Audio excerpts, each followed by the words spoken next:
and welcome to this segment of Arts Talk. I'm Sherri Burr, and my co-host for this segment is James Burns. Welcome, James. Yes, and our special guest is Chris Eboch, who has written 9 books, has 3 under contract, and she's a very interesting person. So welcome, Chris. Thank you.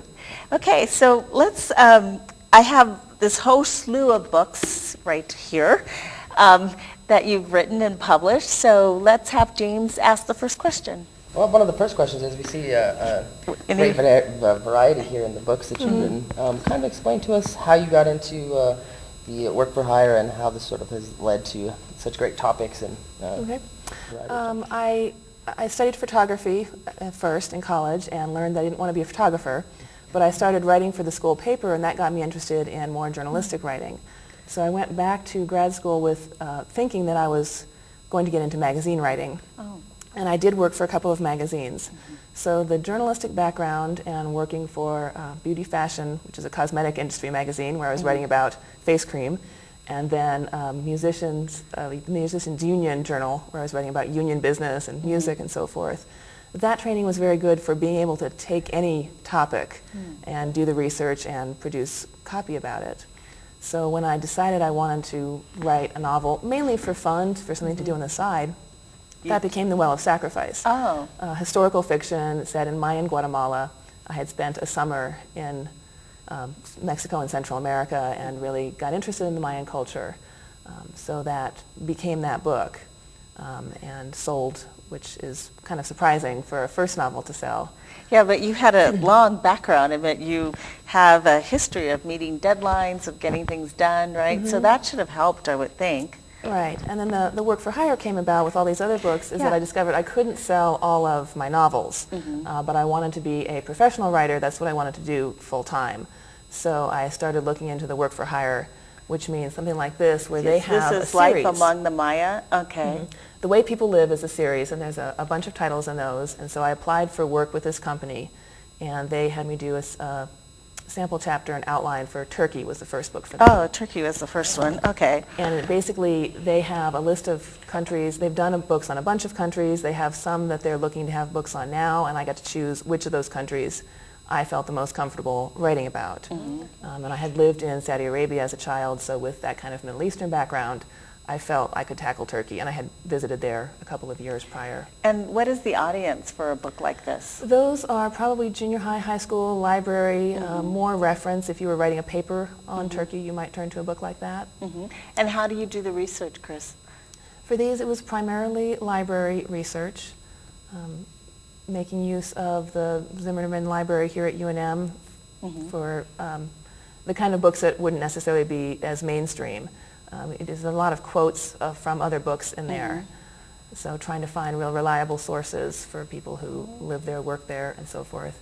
And the Turkey and Yemen cover the history, geography, culture, problems that the countries are facing now, and so forth. And I note that you have notes and a bibliography in the back, so that's all required as part of the series. That's part of the package that they expect, and so it's just the books that I use and become part of the bibliography. Websites and so forth. Yeah, and Yemen, it's a country that's often in the news lately. And why did you pick this country to write on? Again, just because I had some background in the Middle East. Having written the first one, the Turkey book, took a lot of time for the amount of money that it paid. And so one of the decisions you have to make if you're trying to do this professionally is how much time can I afford to put into this for what they're paying me? And Yemen is in some ways a relatively simple country in that it's physically small. It has a fairly uniform culture compared to some place like, I think Indonesia was one of the countries that was available, and a quick look at that said 200 different ethnic groups and just things that would have involved a lot more research to try to organize that.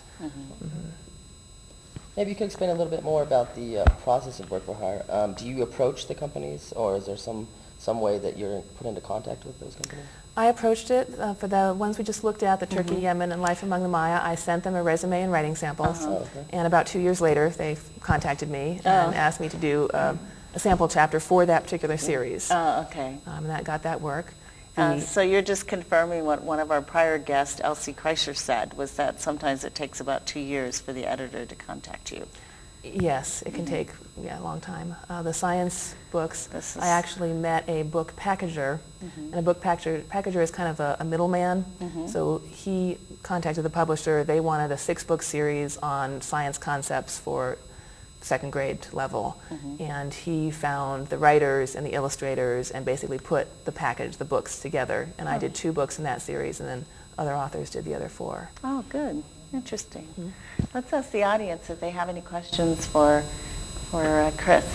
Yes, go ahead, Ryan.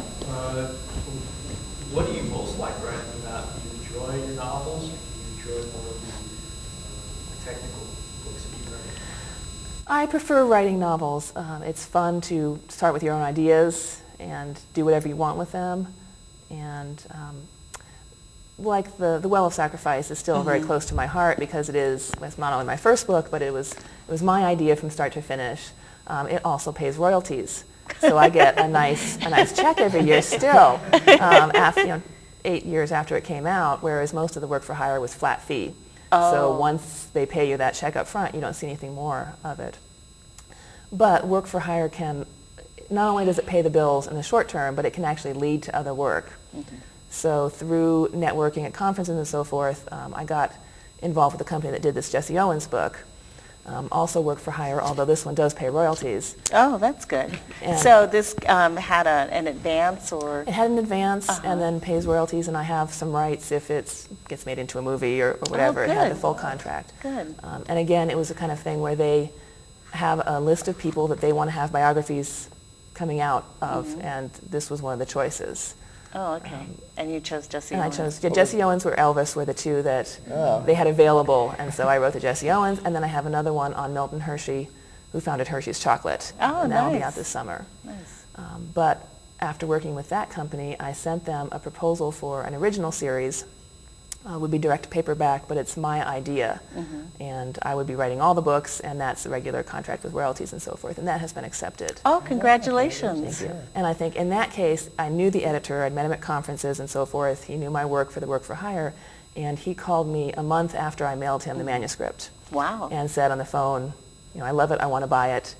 It needs to be twice as long. But I think in that case, that it didn't take 2 years because I already had that contact. I already had the in with the company, and they trusted that I would be able to pull off the work. Right. So you're showing how publishing is very much a relationship business. I think networking does help. You can certainly just send your manuscript in blind to a publisher, and things do get bought that way if you do your homework and research what the best publisher is. But making connections at conferences and so forth, that's a big help. Okay.